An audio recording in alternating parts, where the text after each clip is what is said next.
वेगळं आहे असं सिब्बल यांनी म्हटलं। निवडणूक आयोगाने जनता दलासंदर्भातला निकाल समोर ठेवून निर्णय दिला असं सिब्बल यांनी म्हटलेलं आहे।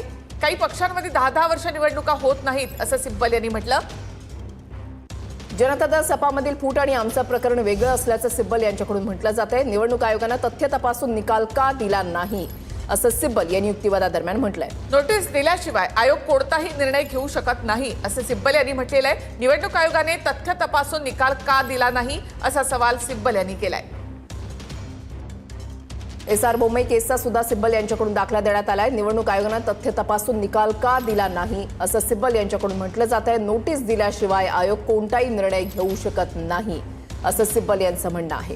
एखादा पक्ष काही करत नसेल तर फार तर त्यांची नोंदणी रद्द करणं हे आयोग करू शकतो, मात्र कोणा दुसऱ्याला पक्ष देणं हा निकाल आयोग घेऊ शकत नाही असं देखील कपिल सिब्बल यांनी युक्तिवादाच्या वेळी म्हटलेलं आहे।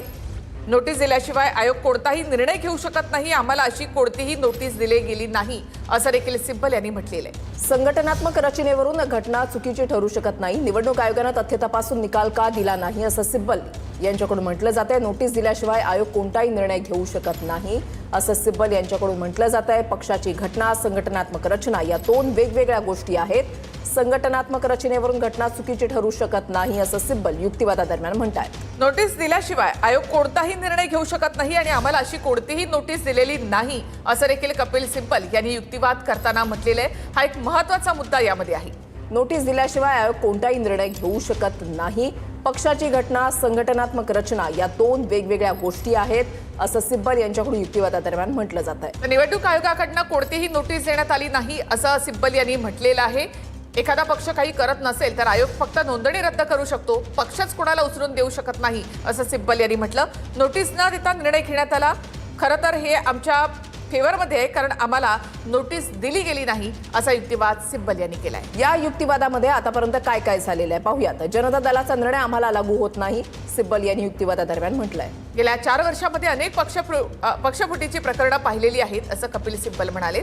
प्रत्येक प्रकरणामध्ये बऱ्यापैकी साम्य आहे असं सिब्बल यांनी म्हटलंय। काही पक्षांमध्ये 10-10 वर्ष निवडणुका होत नाहीत याकडे देखील त्यांनी लक्ष वेधलं। जनता दल सपामधील फूट आणि आमचं प्रकरण वेगळं असल्याचं सिब्बल यांनी कोर्टामध्ये नमूद केलंय। एखादा पक्ष काही करत नसेल तर आयोग फक्त नोंदणी रद्द करू शकतं असं सिब्बल यांनी म्हटलं। निवडणूक आयोगाने तथ्य तपासून निकाल का दिला नाही असा सवाल सिब्बल यांनी युक्तिवादादरम्यान उपस्थित केलाय। नोटीस दिल्याशिवाय आयोग कोणताही निर्णय घेऊ शकत नाही असं कपिल सिब्बल यांनी म्हटलंय।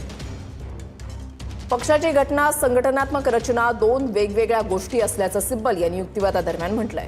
आम्हाला आयोगाकडून अशी कोणतीही नोटीस आली नाही असं कपिल सिब्बल यांनी म्हटलेलं आहे। आयोगाने कोणतीही नोटीस न देता निर्णय घेतला असं सिब्बल यांनी म्हटलं। निवडणूक आयोगाने तथ्य तपासून निकाल का दिला नाही असा सवालही त्यांनी केलाय। निवडणूक आयोगाच्या निकालामध्ये प्रत्येक पक्षाला पुराव्यानिशी बाजू मांडण्याचा अधिकार आहे असं सिब्बल यांनी म्हटलं। हे प्रकरण आमच्या बाजूने कारण आम्हाला आयोगाने नोटीसच दिलेली नाही असा युक्तिवाद सिब्बल यांनी केलाय। प्रत्येक पक्षाला पुराव्यानिशी बाजू मांडण्याचा अधिकार, हे प्रकरण आमच्या बाजूने कारण आम्हाला आयोगाने नोटीस दिली नाही असं सिब्बल यांच्याकडून जोरदार युक्तिवाद या ठिकाणी केला जातोय। त्या प्रत्येक पक्षाला पुराव्यानिशी बाजू मांडण्याचा अधिकार आहे, हे प्रकरण आमच्या बाजूने कारण आम्हाला आयोगाने नोटीसच दिलेली नाही असा युक्तिवाद सिब्बल यांनी केलेला आहे।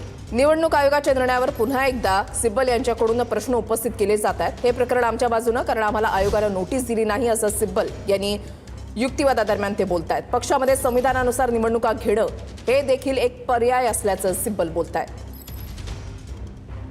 पक्षामध्ये संविधानानुसार निवडणुका घेणं हे देखील एक पर्याय आहे असं सिब्बल यांनी म्हटलेलं आहे। पक्षचिन्ह हा जर मेजर मुद्दा वाटत असेल तर पक्षातल्या लोकांची एखादी समिती गठीत करा आणि त्यानंतर त्यावर विचार केला जाऊ शकतो किंवा काही कालावधी दिला जाऊ शकतो, मात्र असं काही झालं नाही असं सिब्बल यांनी म्हटलेलं आहे। पक्षामध्ये संविधानानुसार निवडणुका घेणं हे देखील एक पर्याय असल्याचं सिब्बल यांच्याकडून म्हटलं जात आहे। पक्षाचं संविधान पाळा असे निर्देश आयोग देऊ शकतात असं सिब्बल यांचं म्हणणं आहे। त्या पक्षामध्ये संविधानानुसार निवडणुका घेणं हे देखील एक पर्याय आहे असं सिब्बल यांनी म्हटलं। पक्षाचा संविधान पाळा असे निर्देश आयोग देऊ शकतात असं देखील सिब्बल यांनी म्हटलेलं आहे। शिवसेना पक्ष आणि चिन्ह सुनावणी संदर्भातले प्रत्येक अपडेट्स आपण TV9 मराठीवर पाहत आहे। सिब्बल यांच्याकडून जोरदार युक्तिवाद आज सुद्धा केला जातोय।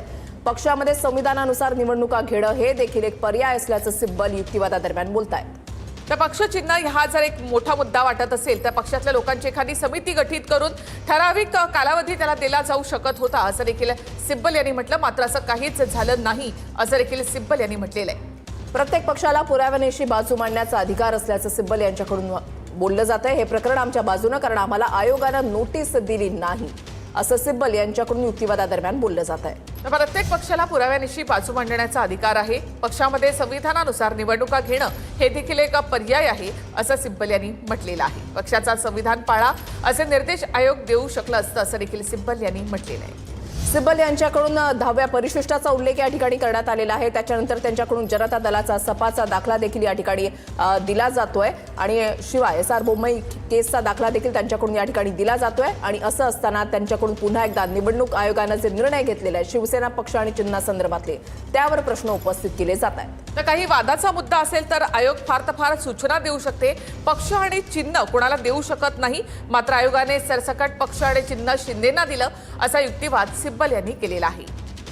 प्रत्येक पक्षाला पुराव्यानिशी बाजू मांडण्याचा अधिकार आहे. हे प्रकरण आमच्या बाजूनं कारण आम्हाला आयोगानं नोटीस दिली नाही. आमच्या प्रकरणावर विधानसभा अध्यक्षांनी निर्णय प्रलंबित ठेवला असं देखील सिब्बल यांनी म्हटलेलं आहे. आमच्या प्रकरणावर विधानसभा अध्यक्षांनी निर्णय प्रलंबित ठेवला असा आणखी एक मुद्दा कपिल सिब्बल यांनी मांडलेला आहे. आमदार अपात्रता संदर्भात आता युक्तिवाद कपिल सिब्बल यांच्याकडून आता केला जातोय. आमच्या प्रकरणावर विधानसभा अध्यक्षांनी